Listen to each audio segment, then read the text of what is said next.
Voilà, bonsoir à tous et à toutes. Content de nous retrouver pour une nouvelle soirée, et cela jusqu'à vendredi, dans un partage merveilleux autour de la parole de Dieu. Voilà, bonsoir à nos frères, à nos sœurs, bonsoir à tous ceux de Saint-André, d'Elbourg et de Cambuston. Voilà, bonsoir aussi à nos collègues pasteurs et à chacun, chacune qui donc regarderont cette vidéo et ce message pour leur donc édification et pour leur avancement aussi dans le Seigneur. Voilà, nous remercions Dieu, voilà, et nous voulons toujours prier le Seigneur pour que Dieu bénisse son Église, pour que Dieu bénisse son œuvre, et puis que la grâce de Dieu soit accordée à chacun dans cette semaine qui s'ouvre devant nous, et que chaque famille soit sous la grâce de Dieu, étant bénie par le Seigneur Jésus-Christ, et que par le Saint-Esprit, nous puissions voir encore donc les foyers, les familles, nos parents, voilà, nos couples, nos enfants, notre jeunesse, nos petits, être encore ainsi sous la bénédiction de l'Éternel. Voilà, avant de commencer et de partager cette pensée, Jésus voit, voilà, donc on va prier le Seigneur afin que Dieu nous bénisse abondamment. Voilà, je vous invite à prier là où vous êtes, chez vous, et qu'ainsi chacun donc invoque le nom du Seigneur. Voilà, j'aimerais le faire maintenant. Merci Seigneur, merci pour la grâce de Dieu. Merci Seigneur parce que tu nous accordes cette grâce de pouvoir annoncer la parole de Dieu et de pouvoir, Seigneur, oui, à chacun aussi de vivre quelque chose encore de merveilleux avec toi.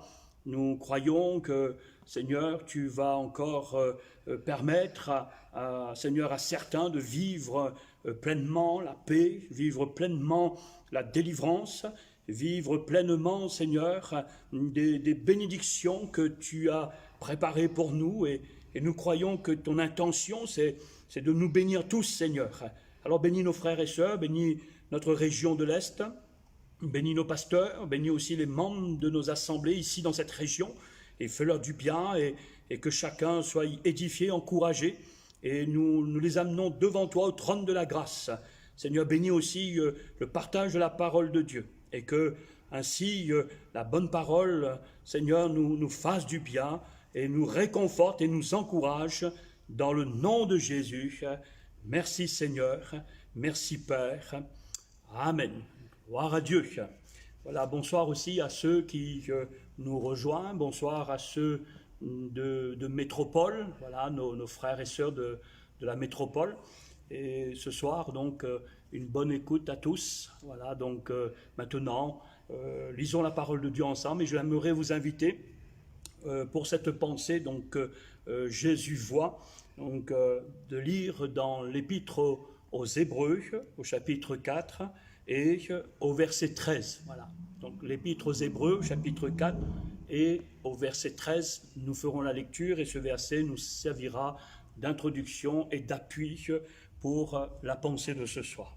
Alors, Hébreux, chapitre 4, verset 13, nous lisons, il est dit ceci, « Nulle créature n'est cachée devant lui, c'est-à-dire devant Jésus, devant Dieu, mais tout est à nu et à découvert aux yeux de celui à qui nous devons rendre compte. » Alléluia. Je relis ce verset de la parole de Dieu.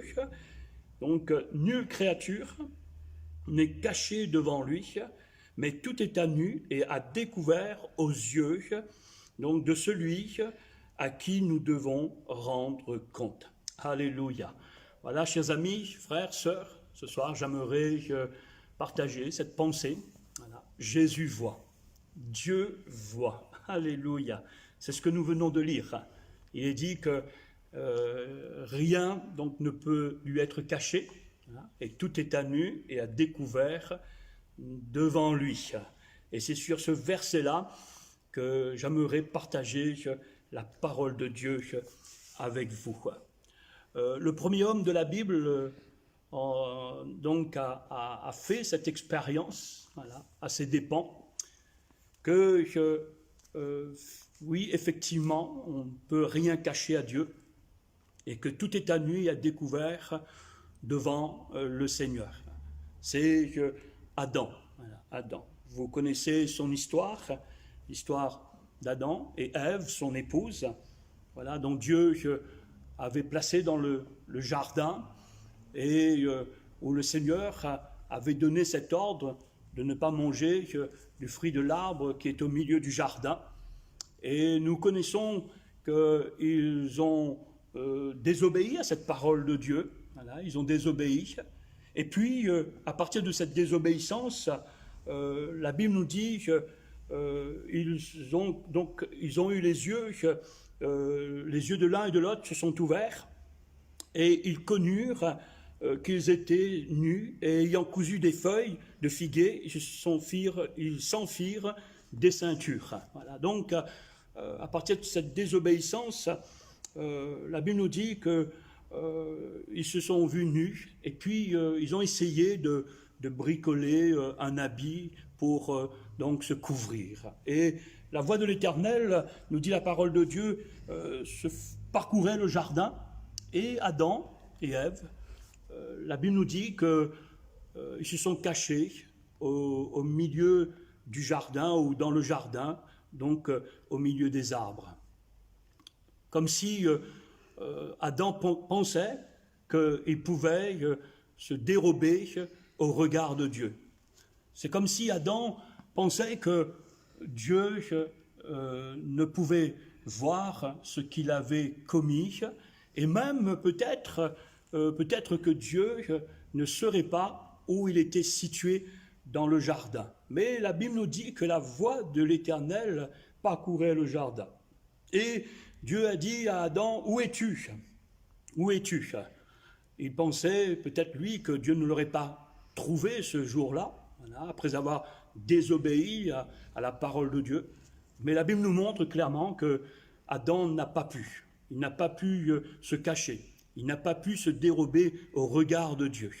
Et quand la voix de l'Éternel se fit entendre dans le jardin, donc là où il était, la voix, donc nous dit la parole de Dieu, où Dieu disait ceci, « Où es-tu » Voilà, « Où es-tu » Où es-tu Dieu savait exactement où étaient situés Adam et Ève, à quel endroit, sur un plan géographique, il savait où il était.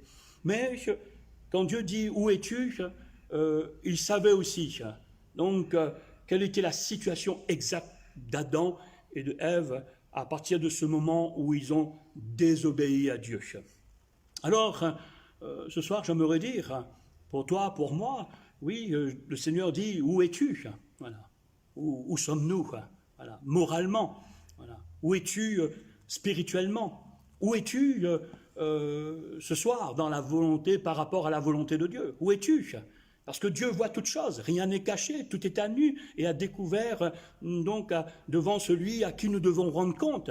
Et Adam a appris à ses dépens qu'on ne peut rien cacher à Dieu.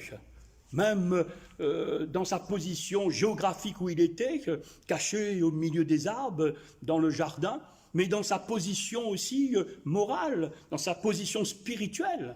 Voilà, Dieu a vu. Dieu n'a pas vu seulement l'extérieur d'Adam, mais il a vu aussi l'intérieur. Donc là où Adam se tenait réellement, où es-tu? Ce soir, où sommes-nous? Voilà. Où sommes-nous dans notre marche avec Dieu? Où sommes-nous dans la volonté par rapport à la volonté de Dieu? Parce que Dieu veut nous trouver comme il a trouvé Adam là où il était, là où il savait où était Adam. Non seulement donc dans sa situation qui était la sienne, donc dans sa position où il était, mais aussi dans son cœur. Voilà. Et le Seigneur veut venir aussi à notre rencontre. Il veut venir à la rencontre des uns et des autres. C'est ce que le Seigneur veut faire. Parce que là, maintenant, il se tenait dans une position de désobéissance d'un homme qui a désobéi. Et là, le Seigneur vient à sa rencontre, comme ce soir, il veut venir à notre rencontre, parce qu'il veut nous secourir, parce qu'il veut nous aider. Voilà. Il veut pas nous rencontrer pour exercer la loi dans notre vie, mais il vient pour exercer sa grâce, pour relever nos cœurs, pour relever nos vies. Peut-être ce soir, quelqu'un, il sait où il est, peut-être dans une désobéissance, peut-être dans une mauvaise voie. David disait à l'Éternel, si je suis sur une mauvaise voie, donc conduis-moi sur la voie de l'éternité, parce qu'il ne voulait pas donc se retrouver dans une voie qui l'éloignait de Dieu, mais il voulait être dans la voie de Dieu, dans le chemin de Dieu, dans la volonté de Dieu. C'est pour cela que David disait, donc si je suis sur une mauvaise voie, ramène-moi, ramène-moi. Et le Seigneur, ici, lorsqu'il a rencontré Adam et Ève, la Bible nous dit que le Seigneur a fait un habit de peau pour toutes les deux, voilà, parce qu'ils étaient nus, parce qu'ils ont su qu'ils étaient nus.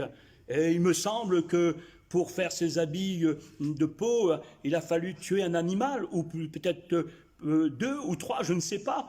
Je ne sais pas, la Bible ne le dit pas, mais il y a eu un animal qui a été sacrifié pour que Adam et Ève soient revêtus. Et j'aimerais te dire ce soir, mon frère, ma sœur, cher ami, que le Père nous a donné le Fils, et le Fils a été la victime expiatoire pour donc nos péchés, pour notre désobéissance. Et par Jésus-Christ, oui, par Jésus-Christ, le Père nous offre la possibilité ce soir d'être couvert par son sang précieux, couvert par sa grâce merveilleuse. Voilà, ce soir, j'aimerais t'encourager et te dire, n'aie pas peur, parce que eux, ils ont eu peur et ils se sont cachés. Ce soir, n'aie pas peur, parce que le Seigneur qui s'adresse à toi, c'est le Seigneur de la grâce. Il ne vient pas pour te juger. La Bible nous dit que non, Dieu a tant aimé le monde qu'il a donné son Fils unique afin que quiconque croit en lui ne périsse point, mais qu'il ait la vie éternelle. Et il n'est point venu pour juger, mais il est venu pour sauver. Pour sauver. Et Jésus, ce soir, veut nous sauver. Il veut sauver celui qui reconnaît qu'il est dans une voie de désobéissance, dans une voie qui n'est pas la voie de Dieu, dans une voie qui moralement semble terrible et qui n'est pas à la gloire de Dieu, dans une voie qui est la voie loin de la volonté de Dieu. Et c'est ce que le Seigneur veut faire ce soir. Ce soir, si tu entends cette parole, alors sache que la voix que tu entends, ce n'est pas pour te juger, ce n'est pas pour t'accabler, ce n'est pas pour ainsi te faire du mal, mais c'est pour te relever, c'est pour te couvrir, comme Dieu a couvert Adam et Ève d'un habit de peau. Et le Seigneur ce soir accorde son sacrifice à la croix parce qu'il a donné sa vie, le sang a coulé et là où il y a effusion de sang, donc il y a pardon des péchés et le Seigneur ce soir est fidèle et bon encore pour nous pardonner si nous lui confessons nos péchés, nos erreurs, nos fautes parce que c'est un Dieu de grâce, c'est un Dieu de grâce. Alléluia. Il a appris à ses dépens que oui, on ne peut pas se dérober au regard de Dieu. On ne peut pas se cacher. Oui, tout est à nu et à découvert devant celui à qui nous devons rendre compte. Que nous disent les psaumes, et surtout le psaume donc 139, ce merveilleux psaume de David, qui rappelle que Dieu voit, Jésus voit. Je suis en train de vous partager cette pensée que Dieu voit. Voilà. Et nous ne devons pas croire que Dieu ne voit pas. Les hommes, peut-être, ne voient pas tout, mais Dieu, lui, il voit tout. Il voit tout parfaitement. Quand on lit dans le psaume 139, David nous laisse voir que Dieu voit nos faits et gestes. Il voit nos actions. Il voit ce que nous faisons. Lorsque nous lisons dans le psaume 139, il est dit « Tu sais quand je m'assieds et quand je me lève, tu pénètres de loin ma pensée, tu sais quand je marche et quand je me couche. » Il sait, il connaît nos faits et gestes, il connaît nos actions, nos mobiles, il connaît. Ce soir, Dieu sait et connaît, et il voit même ce que tu es en train de faire. Quand David dit, donc, quand je m'assis, donc, tu vois, quand je me lève, tu me vois, quand je marche, tu me vois, quand je bouge, tu me vois. Donc ça veut dire que David était conscient que rien ne pouvait être caché au regard de Dieu. Il dit même, plus loin dans le verset 7 du psaume 139, « Où irai-je loin de ton esprit? Où fuirai-je loin de ta face? Si je monte aux cieux, tu y es. Si je me couche au séjour des morts, t'y voilà. » Là, il montre encore ici dans ce verset 7 et 8, donc la position géographique. On peut aller d'un endroit à un autre, et pensant qu'on va échapper au regard de Dieu, pensant que nous allons pouvoir cacher quelque chose à Dieu, et même notre personne, c'est impossible. David le dit bien, irai-je loin de ton esprit, où irai-je, loin de ton esprit, et où fuirai-je loin de ta face, c'est impossible. Vous pouvez aller d'une extrémité à l'autre, Dieu vous verra toujours. Dieu, rien ne peut lui être caché. Ses regards est partout. Dieu voit tout. Et il est dit, même si je monte aux cieux, tu y es. Si je me couche au séjour des morts, t'y voilà. Voilà. On peut descendre sous la terre, il nous voit. On peut monter dans le ciel, il nous voit. Voilà, il nous voit. C'est ce que la Bible donc nous rappelle. Même David va aller encore plus loin dans cette révélation que Dieu voit toutes choses, que Jésus, il voit tout. Il va dire au verset 13, quand il parle donc de sa formation dans le sein de sa mère, il va dire, c'est toi qui as formé mes reins, qui m'as tissé dans le sein de ma mère, je te loue de ce que je suis une créature si merveilleuse. Là, David le rappelle encore, que même avant que nous soyons nés, voilà, Dieu nous a vus, voilà, Dieu nous a vus. Et ça, c'est merveilleux. Dieu, c'est merveilleux. Et même, un jour, Jésus a dit, même qu'avant qu'Abraham fût, j'étais, pour montrer qu'il a dit aussi, Abraham m'a vu. Voilà. Et certainement, ça, c'est merveilleux pour dire que le Seigneur dont je suis en train de vous parler, c'est le Seigneur qui est de toute éternité. C'est lui le créateur de toutes choses. Et serait-il absent dans un endroit de sa création? Une chose impossible à Dieu, c'est d'être absent quelque part là dans sa création. Dieu ne peut pas être absent de sa création. Il est partout à la fois. Et son regard remplit la terre et rien ne lui échappe, car rien n'est caché devant lui. Et tout est à nu et à découvert devant celui à qui nous devons rendre compte. Alléluia, c'est merveilleux. Chers amis, ce soir, le Seigneur te voit, voilà. Il te voit là où tu es, voilà. Et il connaît tes faits et gestes, voilà. Il connaît tes actions, il connaît, voilà. Il voit tout ce que nous allons faire, voilà, tous nos mouvements, voilà. Il le voit, voilà. Et allons encore un peu plus loin dans la pensée, où il est dit que notre Dieu voit, il voit tout. C'est le Seigneur, c'est le Seigneur. Et la Bible nous dit ceci, qu'il est impossible de le comparer à un autre, parce que la Bible nous dit clairement, il y a un seul Dieu. Il y a un seul Dieu, il n'y en a point d'autre, nous dit. Et lorsque nous lisons dans le prophète Ésaïe, alors Ésaïe 46 va nous rappeler cette parole de Dieu, que nous ne pouvons pas comparer ce Dieu qui voit toutes choses, ce Dieu créateur, ce Dieu qui a créé toutes choses et par qui toutes choses existent. Il va dire ceci dans Ésaïe 46, verset 5, « À qui me comparerez-vous » C'est impossible, on ne peut pas comparer ce Dieu à ces dieux qu'ont fait les mains des hommes, qu'ont fabriqué les mains des hommes. C'est impossible, ils ne sont pas son égal. La Bible nous dit ici, « À qui me comparerez-vous pour le faire mon égal? À qui me ferez-vous ressembler pour que nous soyons semblables ?» Ils versent de l'or, c'est-à-dire les hommes versent l'or de leur bourse. Ils pèsent de l'argent à la balance et ils paient un orfèvre pour qu'ils en fassent un dieu. Et ils adorent et ils se prosternent. Ils le portent, ils le chargent sur l'épaule, ils le mettent en place et il y reste. Il ne bouge pas de sa place. Puis on crie vers lui, mais il ne répond pas. Il ne sauve pas de la détresse. Alors souvenez-vous de ces choses et soyez des hommes, pécheurs, rentrez en vous-même, souvenez-vous de ce qui est passé dès les temps anciens, car je suis Dieu et il n'y en a point d'autre, je suis Dieu et nul n'est semblable à moi. Et c'est ce que le Seigneur déclare ici, alléluia. Lui, il est le Dieu incomparable, il est le Dieu qui voit, il est le Dieu qui te voit, il est le Dieu qui me voit, et il nous voit chacun d'entre nous. Personne ne peut lui échapper. Alors que les dieux qu'ont fabriqué les mains d'hommes, ils ont des yeux mais ne voient point, ils ont une bouche mais ne parlent point, ils ont des pieds ne marchent point, ils ont des oreilles mais ils n'entendent point. Mais lui, notre Dieu, c'est le Dieu vivant et vrai, c'est le Dieu réel, c'est le Dieu tout-puissant, c'est le Dieu qui a créé toutes choses et qui nous a créés.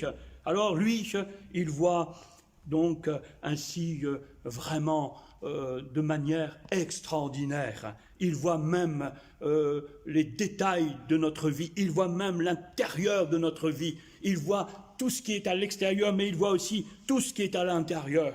Rien ne lui échappe. Ce soir, approchons-nous de ce Dieu-là, voilà, approchons-nous de ce Dieu-là, parce qu'il voit et il te voit. Et approchons-nous de lui, confessons son nom, cherchons-le de tout notre cœur, parce que lui, il nous voit, et puisqu'il nous voit, alors il ne reste pas là sans rien faire, parce que quand il nous voit, alors il nous vient en aide, il vient à notre secours. N'est-ce pas l'expérience de Moïse, lorsque celui-ci a rencontré le Seigneur à Horeb, et par ce buisson ardent où il fut appelé, et lorsque Dieu va lui adresser le message, alors Dieu va lui dire, j'ai vu la souffrance de mon peuple, dans Exode chapitre 3, verset 7, j'ai vu la souffrance de mon peuple, j'ai vu la souffrance de mon peuple qui est en Égypte, et j'ai entendu les cris que lui font pousser ses oppresseurs, car je connais ses douleurs. Dieu voit, alléluia. Voilà. Les dieux des hommes ne voient point, mais Dieu, lui, il voit. Voilà. Et le véritable Dieu des hommes, c'est le Dieu créateur, c'est le Dieu tout-puissant, c'est le Dieu qui a fait toutes choses, c'est lui, le véritable Dieu, c'est lui, l'unique, seul Dieu, il n'y en a point d'autre, c'est lui qui voit. Et Moïse en a fait l'expérience quand Dieu s'est révélé à son cœur, et Dieu lui a dit ouvertement, j'ai vu la souffrance de mon peuple. Et c'est pour cela que Dieu lui dit, mais j'ai descendu, voilà, j'ai descendu, j'ai vu, je suis venu et je connais ces douleurs. Ce soir, mon frère, ma soeur, mon ami, Dieu a vu et Dieu voit encore notre humanité aujourd'hui. Mais un jour, Dieu nous a envoyé son Fils. Et il est venu, il est descendu du ciel, et il est venu dans notre humanité, et il est venu pour nous sauver, il est venu pour nous pardonner, il est venu pour nous délivrer de nos détresses, il est venu pour nous délivrer de nos douleurs et de nos souffrances. Et Jésus, en allant à la croix, a tout accompli pour que vous et moi, ce soir, nous puissions croire dans ce Dieu qui voit, dans ce Seigneur qui voit ton cœur, qui voit mon âme, qui voit ton état d'âme, qui voit ta souffrance, qui voit tes douleurs, tes maux. Et c'est lui vers qui ce soir il est bon pour chacun de se tourner ainsi vers lui. Parce que celui qui voit, c'est celui qui a été en marche pour venir. Et il est venu, mais ce soir, il te voit et il est en marche pour venir à ta rencontre, pour dire où es-tu, quelle est ta situation, quel est ton problème, quel est ton mal, quelle est ta difficulté, où es-tu? Et si tu reconnais là où tu es, donc peut-être sous un poids, sous un fardeau, peut-être dans un chemin qui n'est plus le sien, peut-être dans une volonté qui n'est plus la sienne, peut-être dans des pensées qui ne sont plus les siennes, alors ce soir, le Seigneur est prêt à venir pour te couvrir et pour te ramener à lui dans son cœur, te ramener à sa pensée, te ramener dans sa voix, te ramener dans sa paix, parce que le Seigneur ne veut pas te voir souffrir, parce qu'il a déjà souffert pour toi. Tu n'as plus à souffrir, parce qu'il a souffert pour toi. Tes souffrances, il les a pris, tes douleurs, il les a pris. Alors au nom de Jésus, ce soir, frères, sœurs, amis, alors attachez-vous, approchez-vous de Jésus, et le Seigneur va vous faire du bien. Poursuivons la pensée. La Bible nous dit que Jésus, dans les évangiles, c'était aussi le Jésus qui voit, parce que Jésus est Dieu, et il est le Dieu, et le seul Dieu, le Dieu véritable. Jésus était homme, parfaitement homme, mais il était parfaitement Dieu. Et la Bible nous dit, et nous montre dans les évangiles, que Jésus voyait toutes choses. La Bible nous dit, dans Marc chapitre 6, versets 45 et 51, que Jésus a vu ses disciples en difficulté. Marc chapitre 6 et au verset 45, Marc chapitre 6 et au verset 45, il est dit ceci, dans la parole de Dieu, oui, au verset 45, nous lisons, donc Marc chapitre 6, verset 45-51, aussitôt après, il obligea ses disciples à monter dans la barque et à passer devant lui de l'autre côté vers Bethsaïda, pendant que lui-même renverrait la foule. Quand il l'eut renvoyé, il s'en alla sur la montagne pour prier. Le soir étant venu, la barque était au milieu de la mer et Jésus était seul à terre. Il vit qu'ils avaient beaucoup de peine à ramer. Jésus était sur la montagne en train de prier et puis eux, ils avaient déjà commencé à traverser la mer. Et la Bible nous dit du lieu où était Jésus, il les vit. C'est-à-dire que Jésus, là où il était, il les a vus en difficulté. Car la Bible nous dit le vent leur était contraire. Et à la 4e veille de la nuit environ, il alla vers eux, marchant sur la mer. Il voulait les dépasser. Quand ils le virent marcher sur la mer, ils crurent que c'était un fantôme et ils poussèrent des cris. Car ils le voyaient tous et ils étaient troublés. Aussitôt Jésus leur parla et leur dit « Rassurez-vous, c'est moi, n'ayez pas peur ».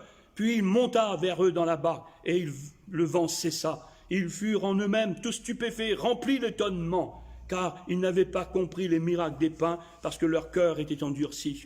Je disais, Jésus les a vus. Et quand Jésus les a vus en difficulté et que le vent leur était contraire, alors la Bible nous dit ici dans ce récit que Jésus est allé à leur rencontre. Et quand Jésus donc, est arrivé près d'eux, Jésus s'est révélé à eux et en leur disant « Rassurez-vous, c'est moi ». Et à partir de là, la paix a rempli les cœurs. La paix a rempli donc les cœurs des disciples qui étaient déjà fatigués, épuisés. Le vent était contraire, ça a demandé beaucoup de force. Beaucoup de force. Oui, la vie parfois nous contraint à déployer une certaine force, mais jusqu'à quand et jusqu'où cette force pourra donc tenir? Et nous savons que bien souvent, oh oui, bien souvent, nous nous retrouvons épuisés, fatigués, parce que c'est au-dessus de nous, et nous sommes comme donc chancelants, donc est là, et nous avons besoin de la grâce de Dieu. Mais Jésus est venu, il ne fait pas seulement voir, mais il vient nous voir aussi.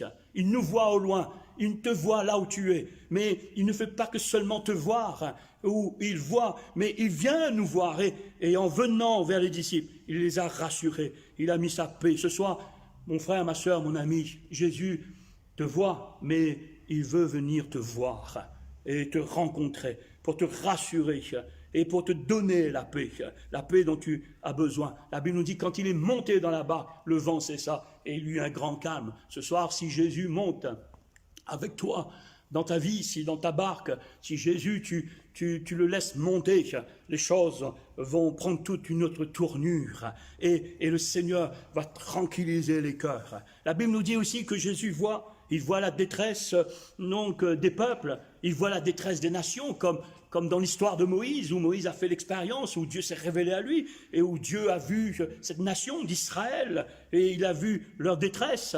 Lorsqu'on lit dans Matthieu chapitre 9 au verset 36, Matthieu chapitre 9 verset 36, il est dit ceci, « Voyant la foule, Jésus, voyant donc la foule, il fut ému de compassion pour elle parce qu'elle était languissante et abattue comme des brebis qui n'ont point de berger. Alors il dit à ses disciples, la moisson est grande, mais il y a peu d'ouvriers. Priez donc le maître de la moisson d'envoyer des ouvriers dans sa moisson. » Il voit la détresse des peuples. Quand Jésus a vu cette foule, il a vu la détresse. Il a vu des hommes et des femmes qui avaient besoin d'être conduits, d'être dirigés, qui avaient besoin d'être guéris, qui avaient besoin d'être fortifiés.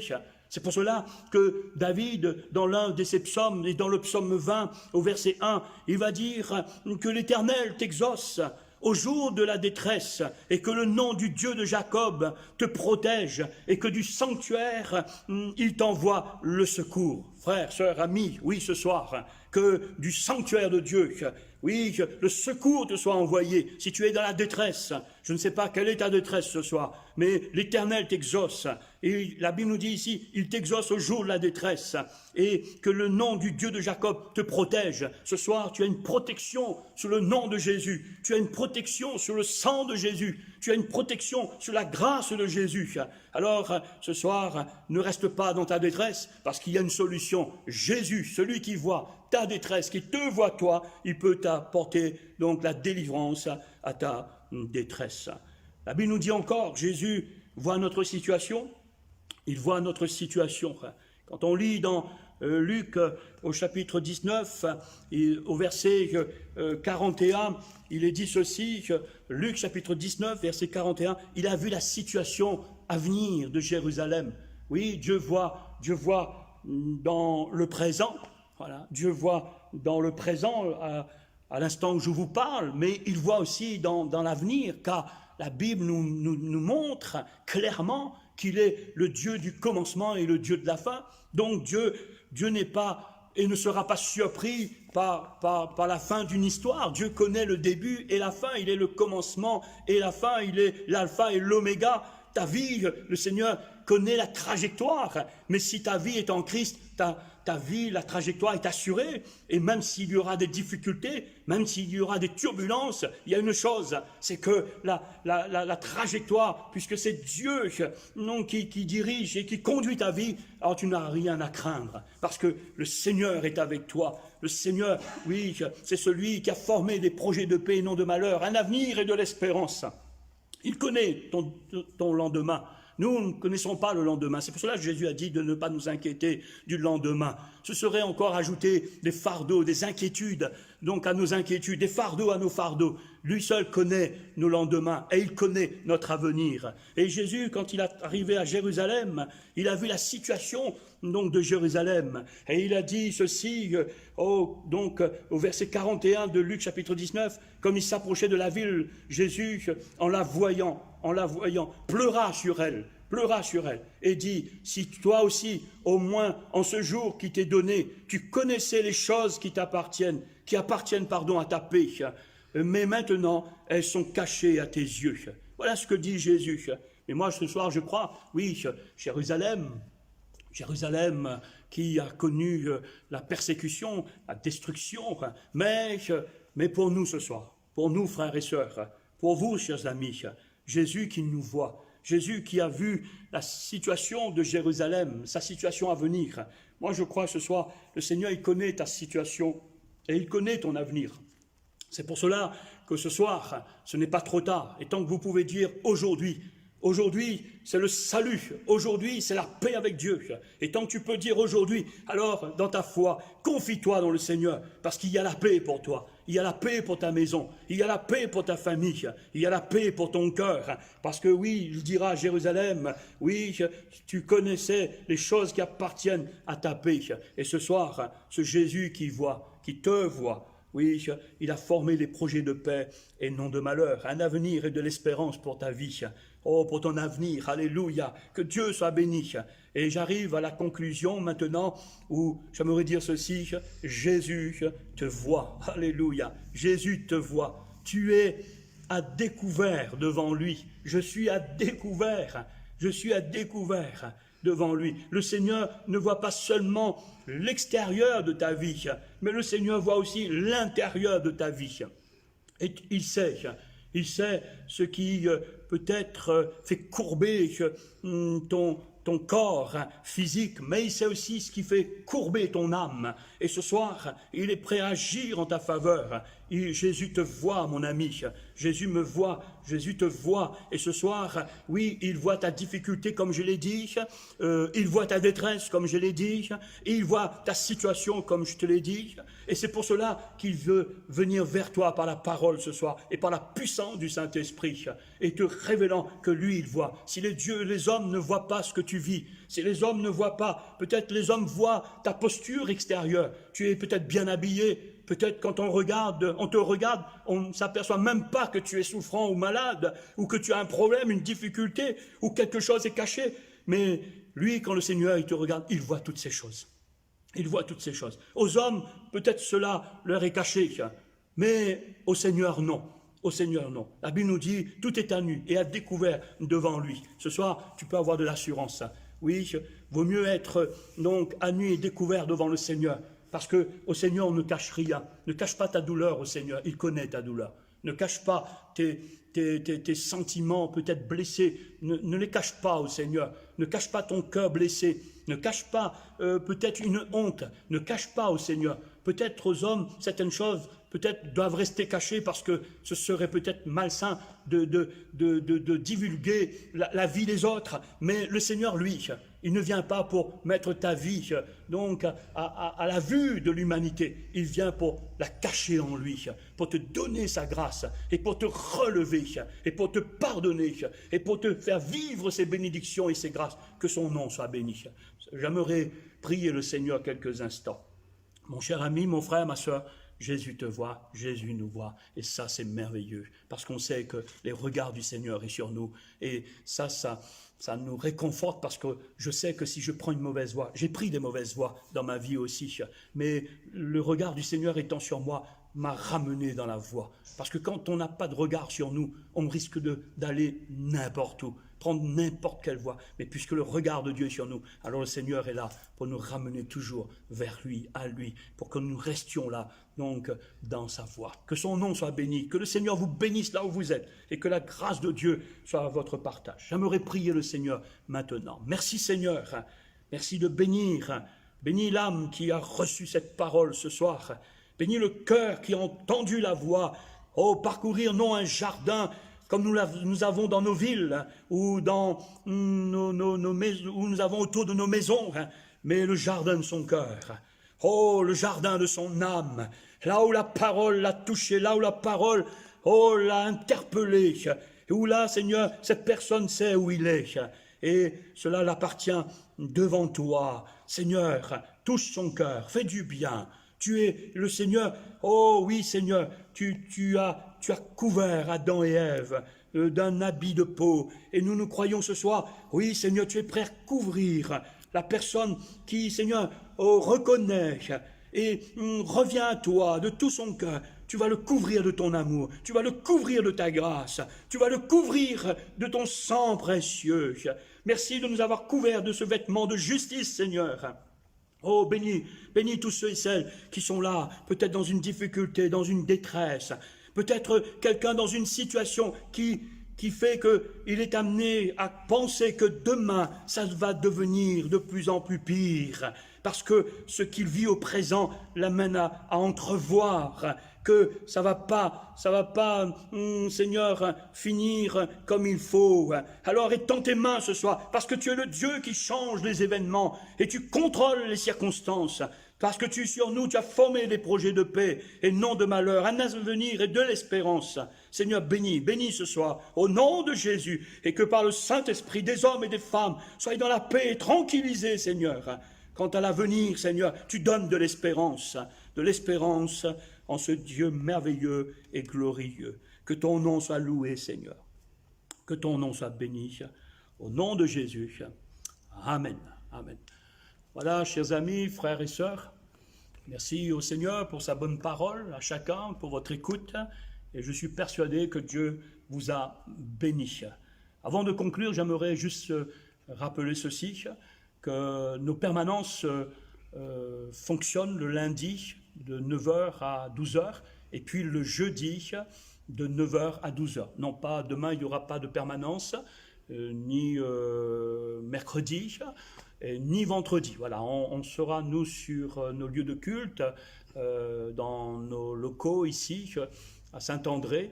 Donc, nous avons été ce matin, et puis nous serons pour jeudi, donc 9h à 12h. Et c'est là, si vous êtes vraiment dans une urgence, ou dans un besoin, ou dans un conseil, venez nous voir dans ces heures-là, pour qu'on puisse être avec vous et prier un moment pour vous aussi. Voilà, donc demain soir, mercredi soir, jeudi soir et vendredi soir, vous aurez le privilège d'entendre le message de Dieu par nos serviteurs ici sur la région. Voilà, à tous et à toutes, une bonne soirée, que Dieu vous bénisse.